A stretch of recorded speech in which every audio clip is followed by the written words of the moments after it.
कर्मों के जाल को रच रहा है और अपने आप को बांध रहा है। आपको मुक्त होना है, बंधना नहीं है।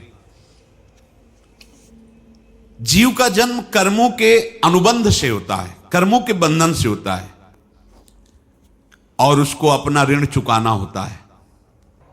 कर्मानुबंध ये बहुत सूक्ष्म विषय है।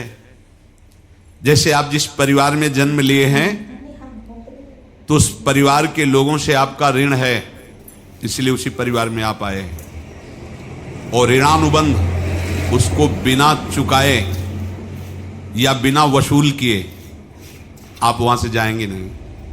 आपको लेना है तो वसूल करना है और देना है तो चुकाना है।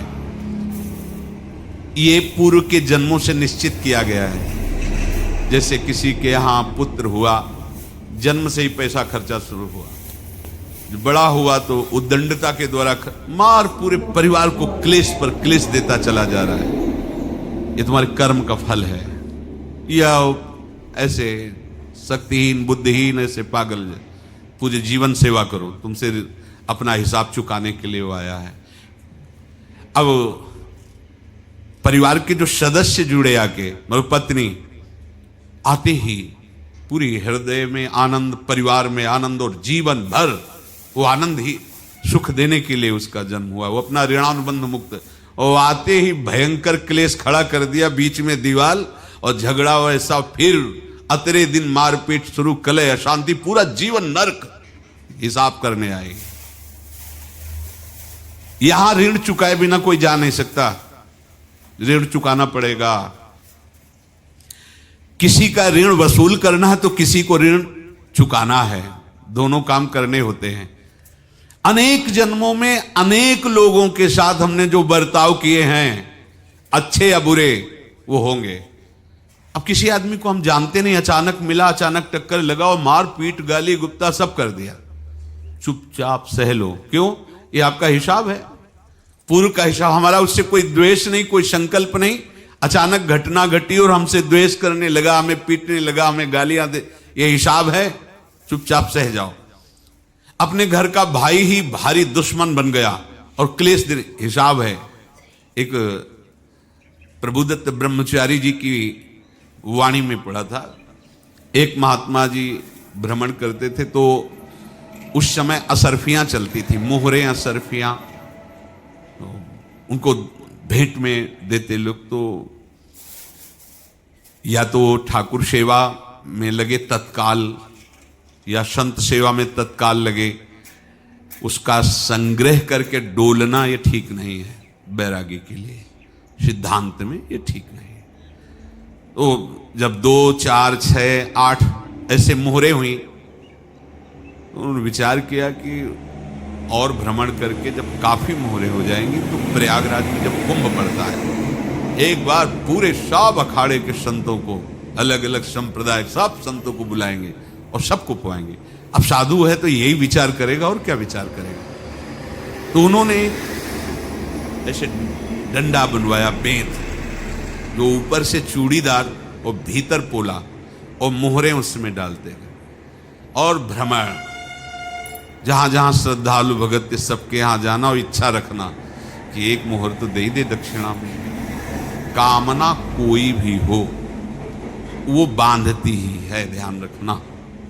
इसीलिए प्रभु जो चाहे वो करे, अपनी चाह नहीं रखनी चाहिए, अपनी चाह प्रभु की चाह में मिला देनी चाहिए। धीरे धीरे वो छड़ी भर गई, भ्रमण करने वाले महात्मा चूड़ी लगाई, इंतजार करते रहे। जब प्रयाग का कुंभ पड़ा तो चले। तो रास्ते में एक गांव में पूछा जाता है, जैसे कहीं रुको कि कोई श्रद्धालु ऐसा है जो संत सेवी है। तो कुछ लोगों ने बताया, हाँ एक परिवार है बहुत संत सेवी है और आपको मिलाते हैं उनसे। भाई घर में रुका, खूब अच्छा हलवा पूड़ी पवाया, और जो घर के मालिक थे चरण दबाए।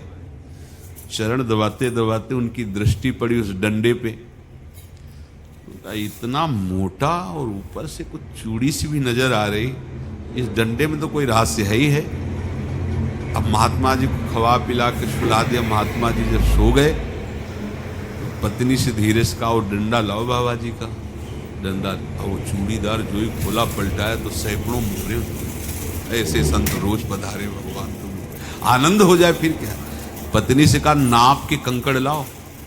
वो तो महात्मा जी तो खाए खीर पूड़ी, आराम से सो रहे। रात में पूरी प्लानिंग करके उसमें कंकड़ भर के चूड़ी लगाकर सिराने रख दिया, सारी मोहरें हटा दी। महात्मा जी आराम से छड़ी उठाए तो वजन पक्का। वैसे बड़े लोग चतुर होते हैं, पर ये नहीं जानते कि कर्म कितना भयानक होता है। और उनकी कोई संतान नहीं थी, पर धन में इतना प्रेम उनको था। बहुत सावधान रहे। साधु महात्माओं के पास जो अर्थ है, गृहस्थी अगर आता वहीं से है, पर अगर उसको जोर जबरदस्ती या किसी छल कपट से, तो वो उसका विनाश ही करता है। आज तक का प्रमाण है। अब उनको ये भाव पता नहीं होगा, या पता होगा तो लोभ के कारण वो उसको मान नहीं पाए होंगे।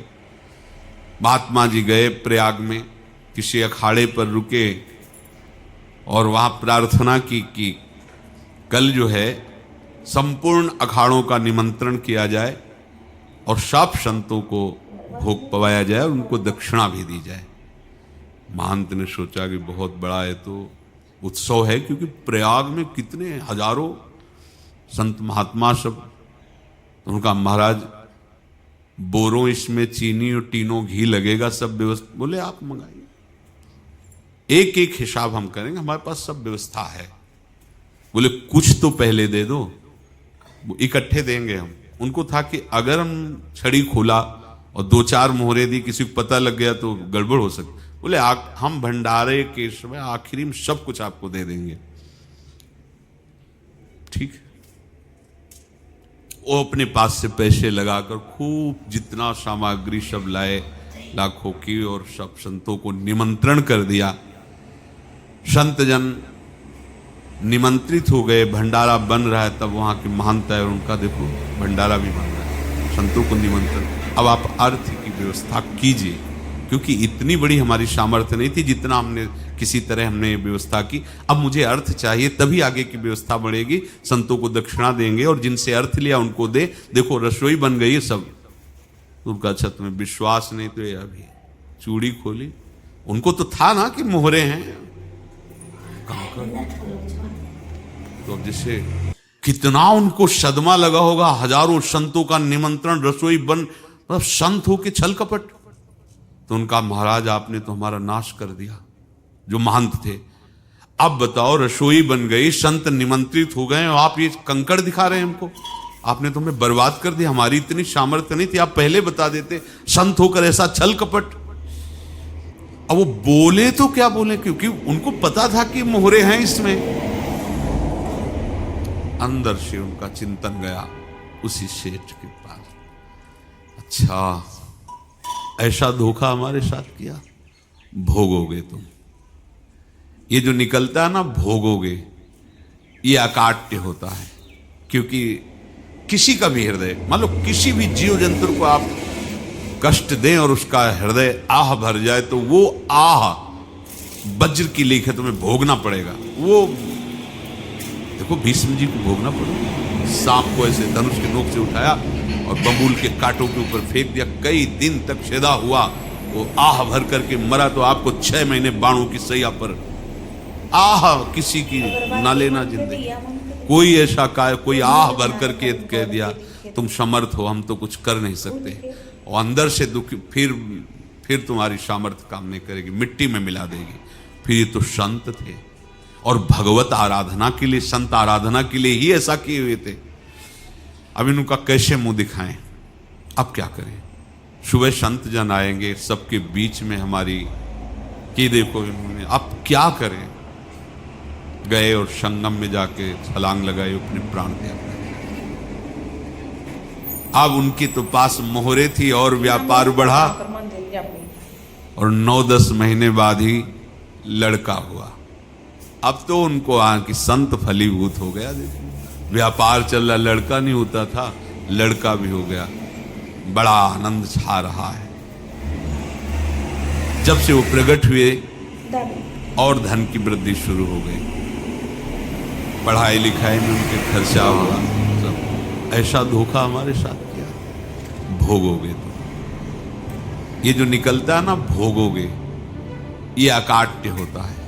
क्योंकि किसी का भी हृदय, मान लो किसी भी जीव जंतु को आप कष्ट दें और उसका हृदय आह भर जाए, तो वो आह वज्र की लीक है, तुम्हें भोगना पड़ेगा। वो आह किसी की ना लेना जिंदगी। कोई ऐसा कोई आह भर करके कह दिया तुम समर्थ हो, हम तो कुछ कर नहीं सकते, वो अंदर से दुखी, फिर तुम्हारी सामर्थ्य काम नहीं करेगी, मिट्टी में मिला देगी। ऐसा नहीं कि आप जो कर रहे हैं कोई देख नहीं रहा, कोई हिसाब किताब नहीं, जो कर रहे हैं अवश्य में भोक्तव्यम, बहुत सावधान।